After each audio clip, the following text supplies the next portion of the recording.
Well, hello, folks, and welcome to the Dieter Melhorn Fishing Podcast. Hope you're having a good day, whatever day it is that you happen to be listening to the show today. I've got one of the podcasts that was taped at the Catfish Conference in 2025. I taped a bunch of these with a bunch of different people, and I'm slowly starting to trickle them out. This one's a long one, I'll go ahead and tell you, and it covers a wide range of stuff with Captain Christian Moore, who is a charter captain up on the James River in eastern Virginia, home to some of the biggest blue catfish in the country, and probably some of the most consistent fishing for blue catfish. But that's being threatened. We'll get to that in the second half of the podcast. The first half is going to be kind of talking about fishing and the fishery up there and all that fishing stuff that you may be curious about. Obviously, he's a charter captain. There'll be a link to getting in contact with him if you want to book a trip up there. And he'll kind of go through some of the cycle of fishing up there, a little bit of his background, get to know him.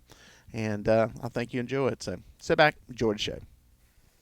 All right, for the folks that don't know you, I've had you on here a couple times. Real quick, give you a little bit of background on you, where you're from, what you do, all that kind of stuff, and then we'll get into how to catch a fish. Thanks for having me on, Dieter. Captain Christian Moore. I own and operate Real Country Guide Service. I'm a full-time charter captain out of Hopewell, Virginia. I primarily work on the James River, but I do some stuff on the Rappahannock River and the Mattaponi, Pamunkey, York River systems. Moved to Virginia in 2018, started the company in 2020, and I went full-time in 2023. Cool. And for y'all that don't know, Hopewell is the James River, the mighty James, that area down there.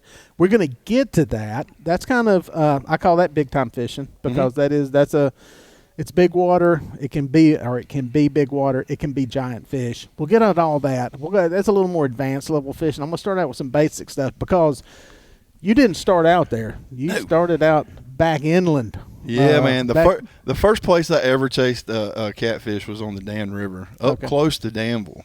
Oh, wow. Went after work one day with a coworker back in like 2005, somewhere in there.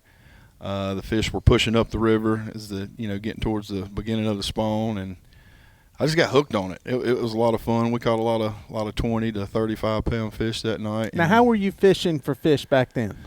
So he had a little John boat with a little, wood rack with a few rod holders on it. Had a little like a 10 horsepower outboard. We went down to the dam, and he went out on the dam and netted some shad, and off we went, down the river to catch some fish. Now, people ask me about fishing rivers all the time. Most of my videos and stuff are reservoirs, almost all of them. I get questions about river, and I basically say the only rivers I fish are the areas below the dam, the tail race, if you want to call it that. Give people some info on fishing a river, even if it's bank fishing. What's some like beginner stuff? Because there's a lot of reservoirs aren't everywhere. And something really, if you're gonna kind of levitate or try to fish rivers, that you need to think about is current and how the amount of current affects how the fish move. Like prime example, right now we have had a tremendous amount of rain on the James River. It is ripping. We're in areas we're seeing 3 and 4 mile an hour currents, which that is a really strong current. That's not a place you want to target catfish, because even if you do hook a monster fish, you're not going to be able to get them into the boat. You're going to have to come off anchor, drift over the fish. But I try to look for areas where they can get out of the current. A lot of back channels, a lot of eddies, structure on the bottom, and even from the bank. Break that down for dummies. Back channels, eddies. Who's he? So a back channel would be, you have your main river channel. A back channel would be something that still runs parallel with the main channel, but it's over on the edge of the river. So it will be a low-lying channel of water that you'll have like the main channel, and then it'll come up and there'll be a flat, and then it'll drop off to another secondary channel. And a lot of times those areas will hold fish when the river is really violent and ripping. Yeah. The folks that are bank fishing, they're limited. How do you approach that? I mean, a lot of times you may have one spot that you can get to. I mean, and granted, sometimes it's just it's up to fate. A lot of times where you catch fish in those places. I started off bank fishing. When that guy took me off in that boat that night, I didn't have a boat then. So then I was stricken to bait fishing. You need to know a little bit about your home waters. You need to know a little bit about patterning fish throughout the seasons. Like right now in the wintertime, as you know, the water's gotten cold and a lot of shad move up shallow to get warmer. The predatory fish, catfish, will follow them. So you can target a lot of shallow waters from the bank this time of year. Whereas when it gets hot and stuff in the summer, middle of the day or at night, you know, especially these smaller river systems that have bends, and anywhere pretty much where the river bends, there's going to be a deeper hole or where it's been scoured out. Those are good places to fish. Describe bends to people, because those are obvious things. I always tell people, look at your map. Start out looking at some maps. Mm-hmm. A bend, describe what happens there with the current dynamics and the depths typically. Depending on the topography of said bend, if it's a really deep bend, you have to look at it like this. It's kind of like a slingshot effect, just like on a NASCAR track where they're going around a curve. If you've got a channel that's 25 foot and it's running and then it drops off into a bend to like 40 or 50 or 60 foot, that ramps up the water when it goes through there. When it comes out the other side, and it's also coming through a choke point. So bends, the water is fast on the outside. On the inside of it, the water's going to be moving slower. So that's a good area to target as well, on the inside of a bend. And you can, one, kind of know that just from the area, but you can also kind of read the water with. If it's a calm day and there's no wind, you can look at your water surface and tell where it's more turbulent and where it's more calm. Actually have leaves and stuff that are moving really fast on the outside. Or they'll be going back the other way. There'll be an eddy. Yeah, and that's a very good point. We don't get a lot of that in the reservoirs, but there are times when they are moving massive amounts of water through there where you get one of those bends, and you will actually have water going back upstream. Mm-hmm. Yep. And those are really cool transitional areas. That kind of falls into where we use the terminology break line fishing. A lot of people think a break line is just like where you'll have a water clarity change or the thermocline. A break line can be anything. I mean, you could be fishing the edge of a field of gar where there's multiple gar schooled up, but there's going to be catfish congregated just on the edge of them. That's a break line, if you will. There's all kinds of break lines. Yeah. Now, a lot of people bank fishing. It's a struggle for bait. There's always chicken. We know that. I know you'd probably rather cut your beard off than chicken. When I was younger, I would go to different reservoirs, different dams and stuff, and throw a little 6-foot cast net. Brim and a pond is a good one. I used to use little pieces of Slim Jim and go to farm ponds and catch brim and bluegill for bait. So you got to use some initiative. Yeah, you got to work a little. It is hard to work. You got to get crafty. Yeah. For sure. Especially in the wintertime, it can be tough. So when you moved up the food chain, so to speak, with fishing, what was your next thing after you went out with your buddy and his little John boat? What was the next evolution in your fishing? I guess the biggest step I took was actually getting a boat and getting to explore different bodies of water. I had a John boat that I was able to take that had like a small trolling motor, but I was kind of restricted. I couldn't take it in big water. I think in like 2010, me and my dad, we went in together on a pontoon boat. Okay. And we decked it out with, we went and seen Alan at Fish Bite Rod Holders and got us some rod holders. Good rod holders. Yep. And met a good friend of mine that I kind of got into tournament fishing with, Chris Hamill, and he showed me a lot of stuff, a lot of the ropes of catfishing. And it's been kind of crazy ever since then, chasing them. Now, were you coming into reservoirs fishing then? Or? Yeah, so the Yatkin chain primarily. I would probably say I fished High Rock and Baden the most. Me and Dad would go up to Kerr a lot. We took a father-son trip there every year in May. We liked going up there in the fall as well, like November and December, getting into, the wintertime fishing. But I probably cut my teeth more at Baden and High Rock than I have anywhere. What's the big contrast, the big difference between doing a reservoir and fishing a pure river? To me, reservoir fishing is a little bit more difficult. Really? Yeah. Okay. Yeah. And how so? There's things in river systems that can kind of dictate the bite feeding habits, especially tidal rivers. Your tide plays a big factor into when the fish feed. Whereas in a reservoir that doesn't have moving water, those fish can get full and they can just sit and chill for a while and not eat. They're not burning as many calories. So I feel like fish in reservoirs don't eat as much as fish in moving water because they don't need to, right? Right. They're not having to swim, tread water, move, hide, that kind of stuff. Right. Yeah. So that's just my rationale on it. Like, if you ask me if I wanted to catch a 60-pound fish, would I go to Kerr Lake or would I go to the James or any of the tidal rivers in Virginia? It'd be the river every time. Yeah. The Kerr's got huge fish in it. We all look at them on our graphs when we go there, but do they always bite? No. I just asked the ice bowl. That'll tell you. Yeah. So when you made the move over to the James, yeah. Now you fished a river near Danville, and I guess you'd call it the lower mountains, Piedmont. You went to some lakes, then the James River. So yeah, me and my friend Chris and my dad, we went up and we fished with a charter captain up there. His name was Hugh Self. That was about 10 years Good old ago. Hugh. Yep. Had Huey. a cigar. I've heard the stories. Yep. And we didn't waylay the fish that day. We caught some decent fish, but just coming from the bodies of water that I was used to fishing and then seeing this place, it was like going from, I don't even know a good analogy for it, but just like a mecca of fishing. Like looking at his fish finder, seeing how much fish it was, and going through all these barge pits and back channels and loops and all these different areas that you could present different fishing styles. I was like, this is really cool. And I kind of had a notion at that time. I was like, man, this guy's got a really cool job up here on this river. I want to do that one day. Yeah. And it happened. It happened. Puff, you're there. Yeah. So I guess part of that magic of the place is that there is somewhat of a fishing lifestyle up there.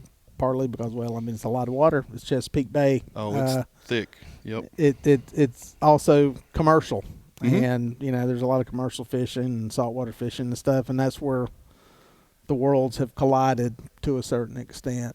Well, first, before we get into that, what have you seen as far as the evolution of fishing in the James? Has it gotten better over the past? And let people know that, again, blue catfish were introduced to that area. Yep, in the mid-70s. When did that happen? And something that I think is interesting, I just recently found out, there was a chemical company. It's where Allied Chemical Plant is, where the paper mill is. Yeah. Back in the 50s, there was a chemical spill of something called Kepone, and I believe it's a pesticide. Well, that rendered the river unfishable for 10 years. You were not allowed to fish the James River for 10 years after that chemical spill. And I don't know how many fish it wiped out and how detrimental it was to the fish population, but I'm fairly certain that when Virginia Wildlife introduced the blue catfish, it was, primarily to generate a recreational fish so recreational anglers could come back to the river and start fishing again. And little did they know at that time that they would be prolific breeders and expand. Yeah, and and it's not just out of the James. They put them in the Rappahannock, and as I've researched some more, we'll talk later on as we get into some of this bill stuff. I feel like more of the fish came out of the Rappahannock River into the Chesapeake and went over onto the eastern shore. Now, I've heard the biologists up there refer to them as introduced fish, non-indigenous fish, not necessarily invasive because they put them there. That's their nice way of saying it. We prefer the term non-native. Non-native. Yeah. But up in Maryland, they did not introduce them. They're invasive. How did those fish get up there? So during the wet seasons, you have an immense amount of fresh water coming out of the river systems, and that allows the catfish to follow that fresh water out into the bay. And here's what I've learned about catfish. They can't sustain life longer than 72 hours in salt water, like true ocean water. So they either have to follow that fresh water back, find another path, eastern shore or another river system, or they die. That's their choices. And the bigger fish, what's really interesting, they are less tolerant to salt water than the small ones. Interesting. That explains why I've seen probably a lot. All the fish that I've caught near, like Winyah Bay, Venice, Louisiana, the blue cats that were near salt were small ones. There were never any of the big ones. Yep.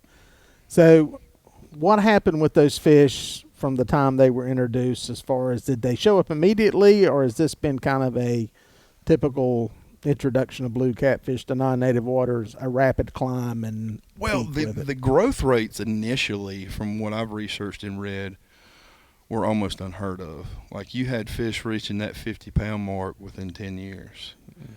Now, because of the overabundance of small catfish, it may take 15 to 20 years for it to get to that 50-pound mark.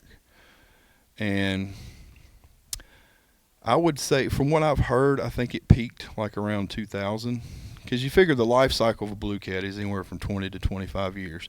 So they introduced it in 75. You add 20 years to that, 95. You add 20 years again, you're 2015. Yeah. So we're approaching 3 life cycles. Yeah. Right now, and it is just an overabundance of small fish. And what do you do for people that don't know? Because I've seen the videos of the shocking stuff they do up there. I mean, how many fish are we talking in the smaller size range? Oh gosh, man, it's well, I can tell you right now, there's pretty much nowhere I can drop the boat off plane and graph, and it doesn't look like carpet of catfish on the bottom of the river. So if you wanted somebody that just wanted to fill up a 150-quart cooler, you could go. I tell people all the time, I was like, look, if you want to catch a mess of fish, I will get my 6-aught, hooks, rods with 6-aught hooks, and we'll use little bitty pieces of bait, and we can catch as many as you want. That's one of the hardest parts about my job, is sifting through the biomass of the smaller fish to get to these big ones. Now, to that point, I was talking with Zach Royce about this earlier, the big fish versus the little fish. Mm-hmm. Do you think that because it seems like we never catch big fish in the same place you catch little fish, for the most part. Do you think the big fish are there and they're just not eating? Do you think that when the big fish show up, the little fish leave? Where do you think that correlation, or big fish just off in their own little world, solitary somewhere? Well, define big. Give me a number. Well, let's just say 30 pounds. We'll just use the 30-pound mark. I would say a 30-pound fish, it can be relatively close to the biomass. The trends I see, like really big fish, when we say in excess of 50 pounds, they're not necessarily loners, but they're not right up in the midst of all the mass part of the biomass. You know what I mean? And do you think that's them staying away from that, or it's staying away from them? I think that, they are cannibalistic. So something that's really cool is you'll be have baits in the water, and just every one of them's getting picked at by little fish, and then it'll quit, and it'll go silent.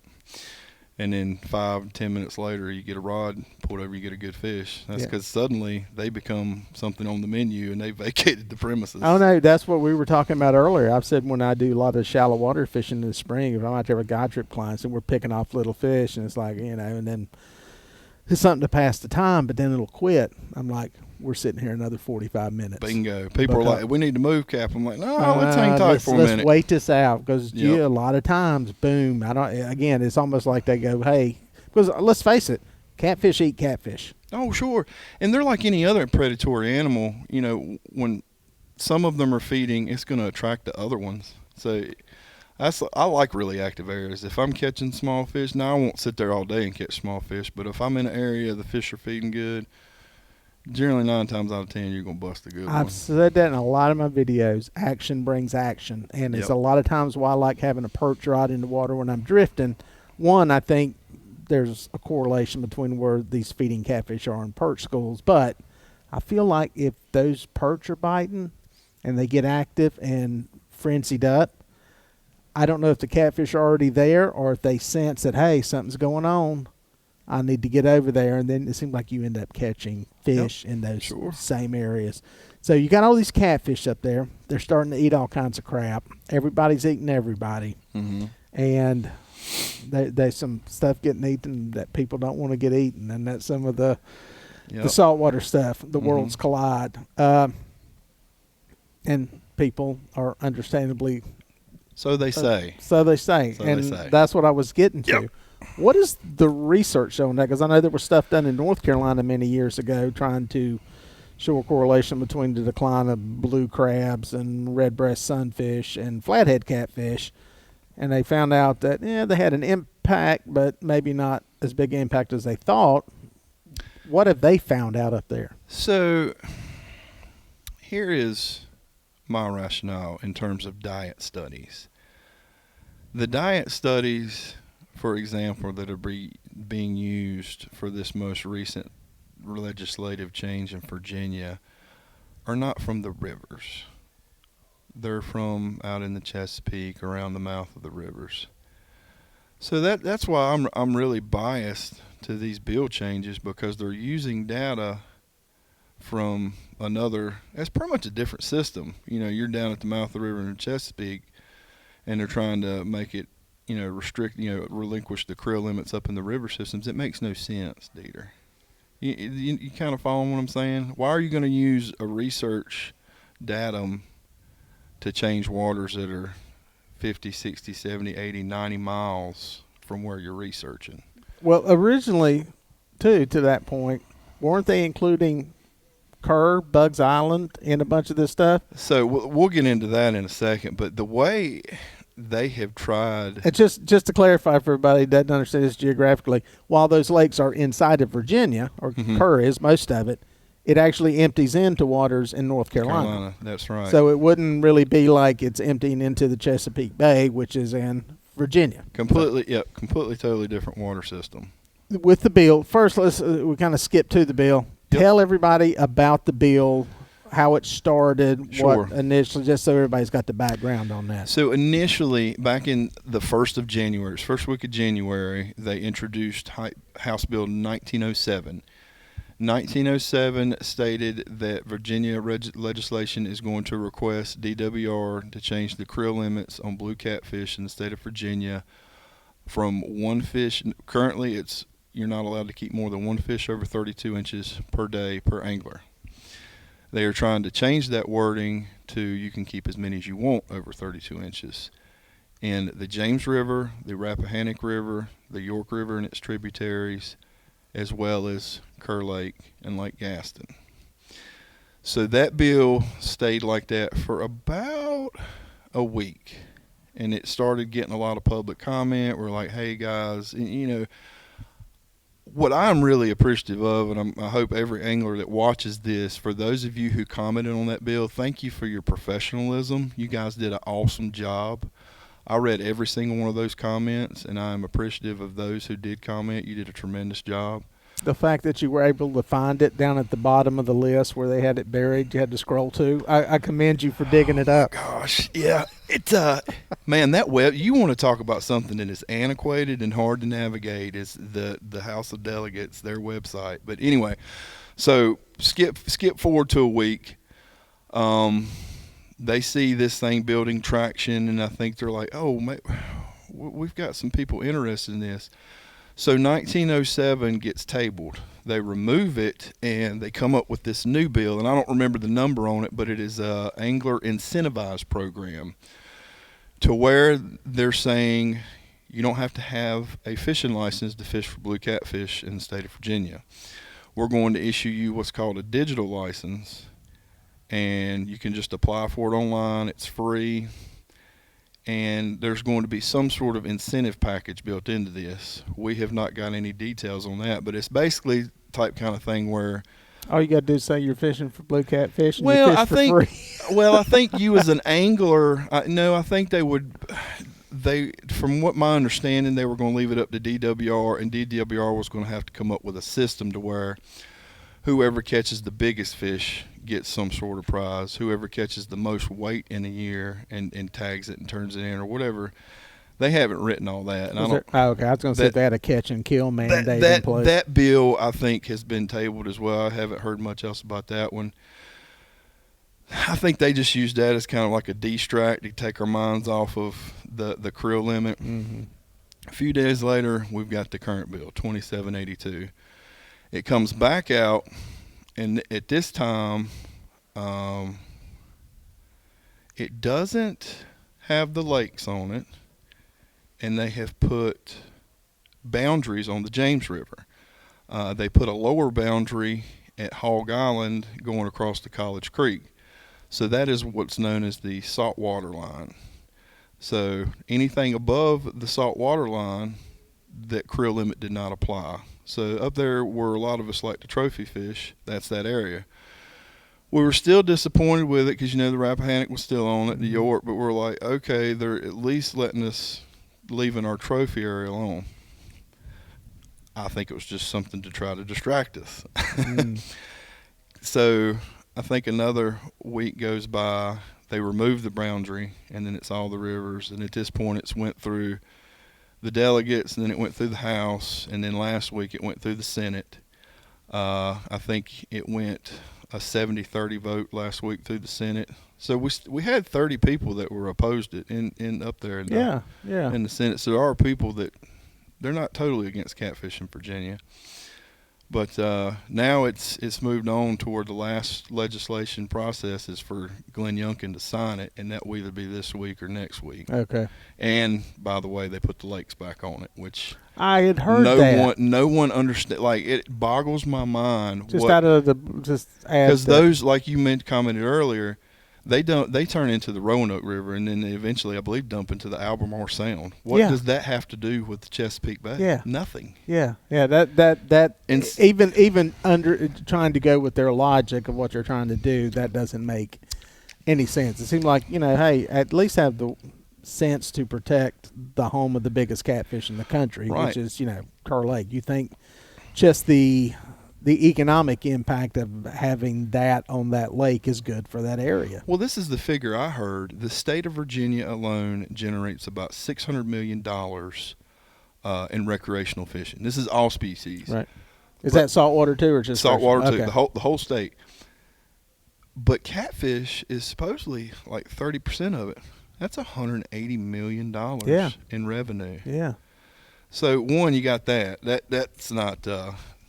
That boggles my mind. And two, back to the lakes, it's almost like it's a spiteful thing. Like, why do it?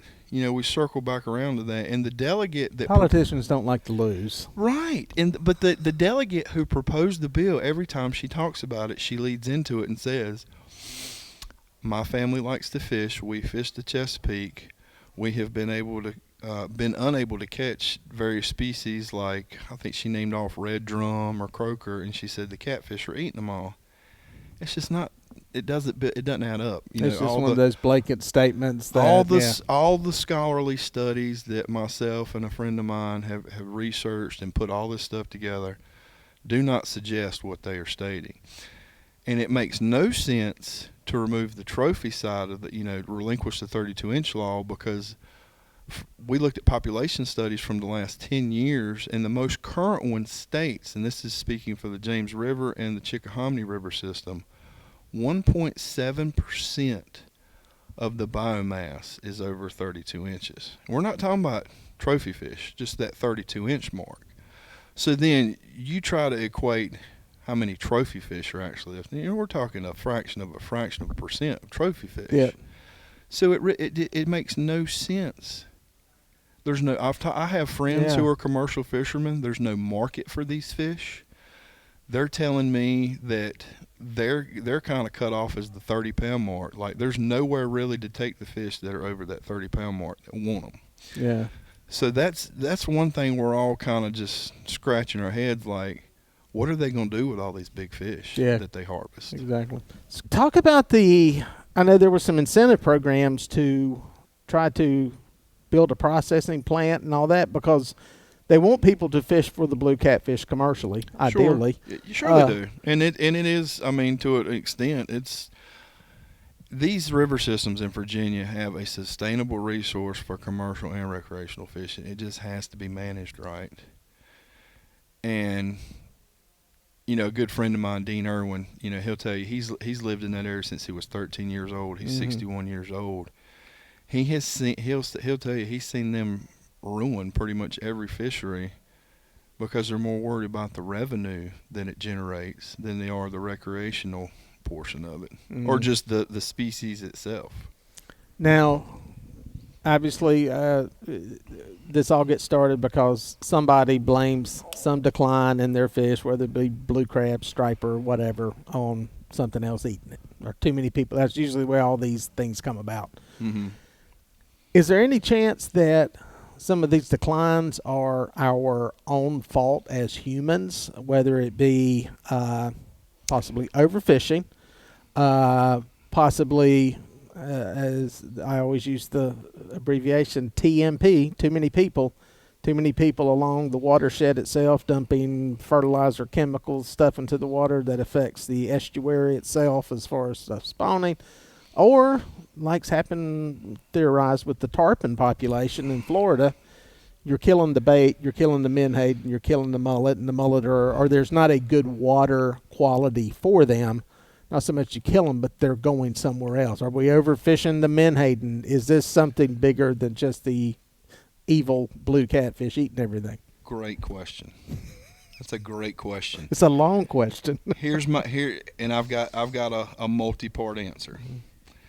And I've actually wanted to do this in one of the fin fish committees that I attend, and I'm almost thinking about the next one I go to doing this.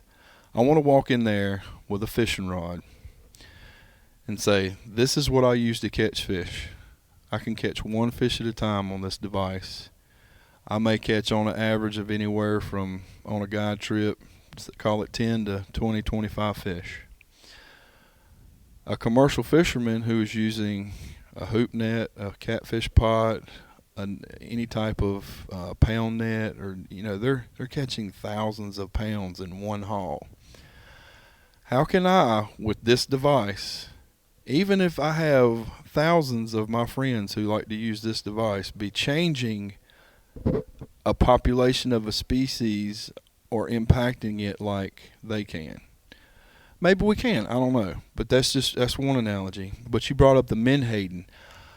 I think a lot of what's going on with the catfish in Virginia has something to do with the menhaden fishery about to go away. I don't know if you saw this or have heard about it, but there's an executive order right now headed to Trump's office that a politician in Maryland has come up with that is supposed to remove any seine fishing in the Chesapeake Bay for menhaden, which the companies who are out of Canada coming down doing this, it would push them out.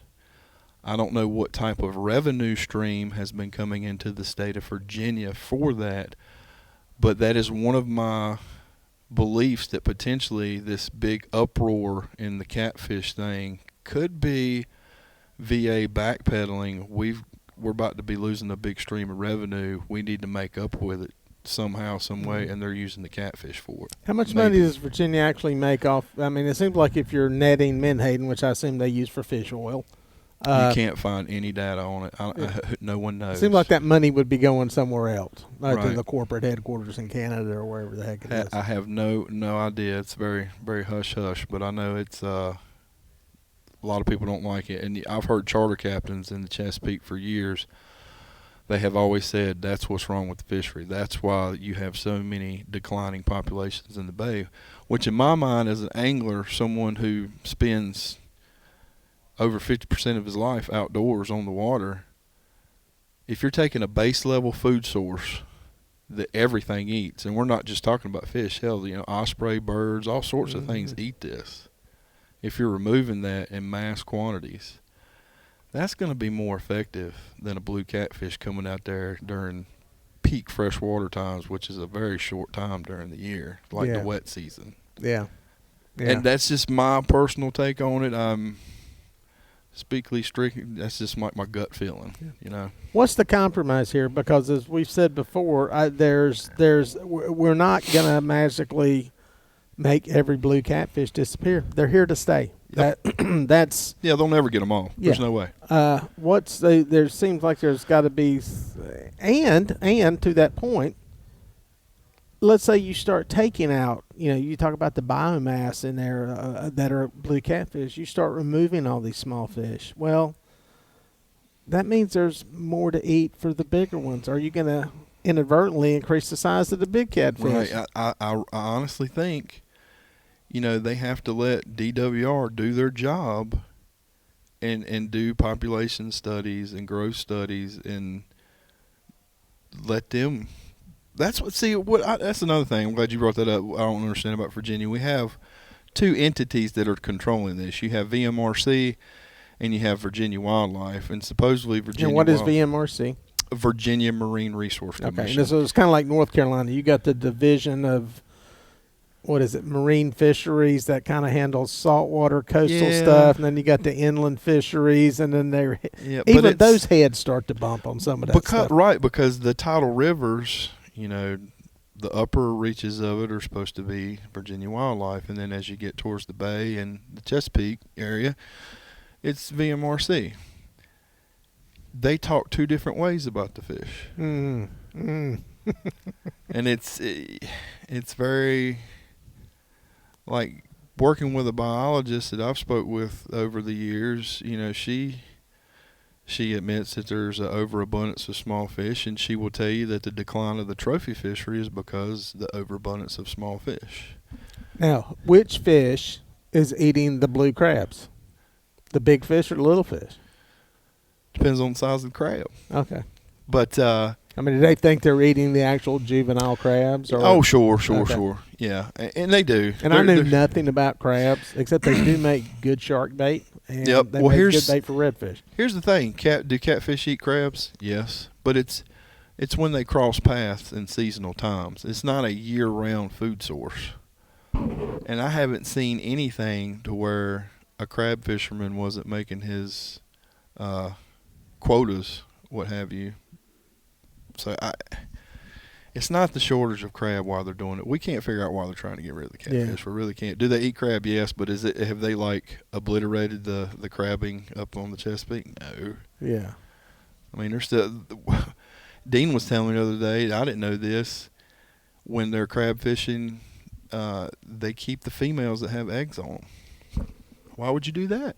Yeah, I've actually, I think it might have been Luke McFadden on his channel. I thought I seen him throwing some back like that or something, that he was actually, I didn't even know that. And maybe some of the more, well, Luke, I mean, he's big in the public eye, so he's going to do stuff right. I love watching his content. So maybe a lot of the captains do. Yeah. But some of them don't, I hear. That's interesting.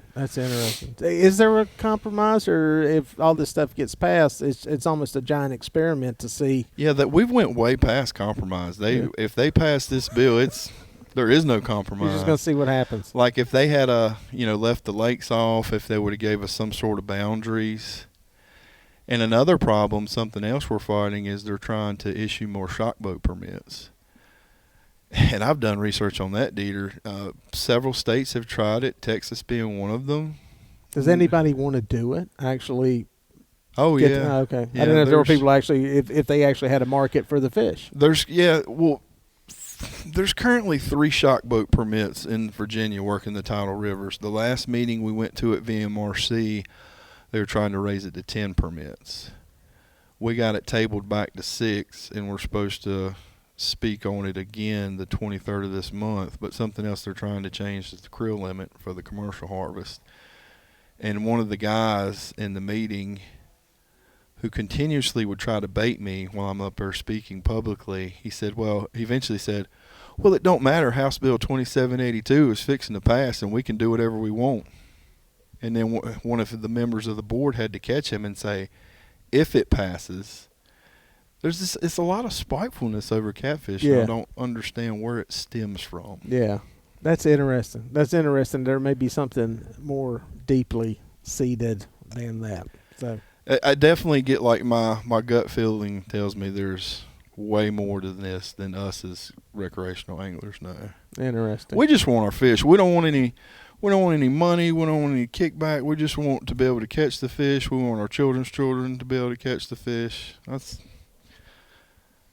We're not trying to make money, and I think it's the greed and the money that's causing this somewhere. I hadn't figured it out, but I intend to. Well, to that point, and this brings up something I wanted to get into a little bit, is basically what I call the catfishing brand. And I use that, marketing, not marketing, but product term, business term.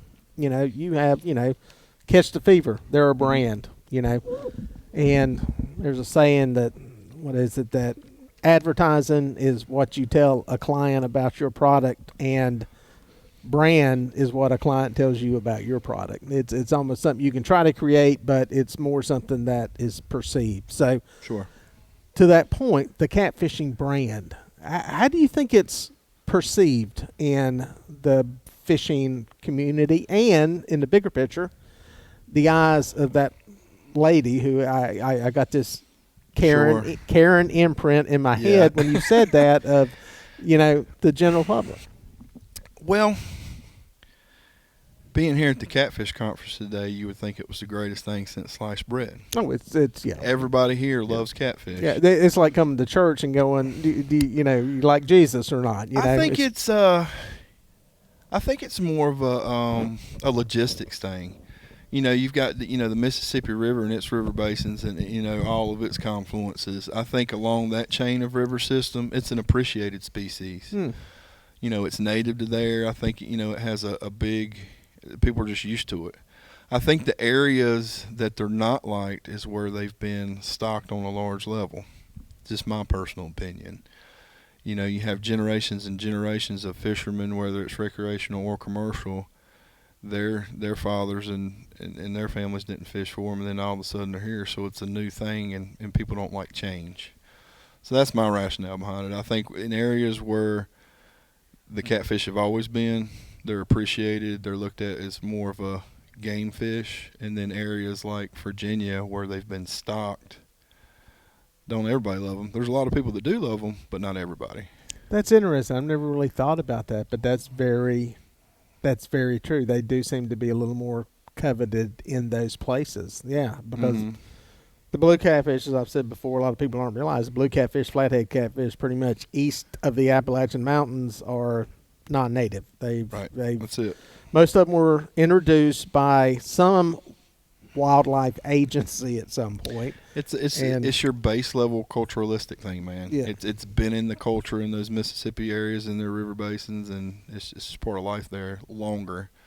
And us as humans, I feel like we just have a receptor to accept the norm and what's been there forever as versus to change. Oh yeah, there's a lot tied to that psychologically. So you and I will have to do a podcast on the psychology of fishing and stuff. It's a whole nother deep dive that I want to get into. Addiction, the addiction part of fishing. I need a psychiatrist for that. So if anybody's watching, a psychiatrist wants to come on and talk about this, DM me. I'd love to talk about it. For sure, it is. Yeah, it's a drug. So we'll close with your guide business. Somebody's always asking me about somebody down there. I've sent a few down to you. How do they get a hold of you? When's a good time? How far out in advance do you book? Give us the rundown on that real quick. So I tell people all the time, if you're looking to catch a trophy fish, that call it end of August all the way through the fall, winter, early spring, that's when we catch the big fish. In the month of May, midway through, we can still catch some pretty good fish at the beginning of May, but we're getting into the spawn. We can still do eater trips, still catch a lot of fish. We do not offer any trophy trips in the month of June. When we come back in July, we start up our night trips for the year. We'll do night trips for 4 to 6 weeks, and then we'll switch back over to days in August. Best way to get in touch with me is my phone number, 336-988-1394. We're also on Facebook, Instagram, as well as TikTok. And then if you want to go book today, go to realcountrygs.com and just go to the menu, click on book now, and it'll show you our availability. I'll put you a link down in the description for that at some point. And I've been saying this for a long time. We're going to get on the boat. You're going to go wherever you think you can catch catfish, and you're putting out whatever you want on your side. And you're bringing chicken. We need to do it. We're going to do it. We're going to do it. I'm ready. I'm so ready. Thank you, buddy. Absolutely. Enjoyed it. Well, there you go, folks. Great guy, great captain. Somebody who not only is trying to make a living in the fishing world, but trying to wrangle some of the political stuff that's going on. So salute him for stepping up and helping out with that. There's a lot of guys, involved in this, and this is just one that I know and enjoy talking to. It's got some great information, well spoken, and he's a good example of what we need more of when we're trying to get political change in the catfish world, whether it be with the non-native / invasive blue catfish on the East Coast, or some of you guys that are in native blue cat waters that are getting these fish taken out to populate pay lakes. You need a guy like this, and that's the way you handle stuff at a political level to affect change. So salute Captain Christian Moore for what he's doing, and hopefully things go in a good direction there. Again, drop some comments. We love to get the feedback, hear what's going on. So thanks for watching. We'll catch you guys out on the water.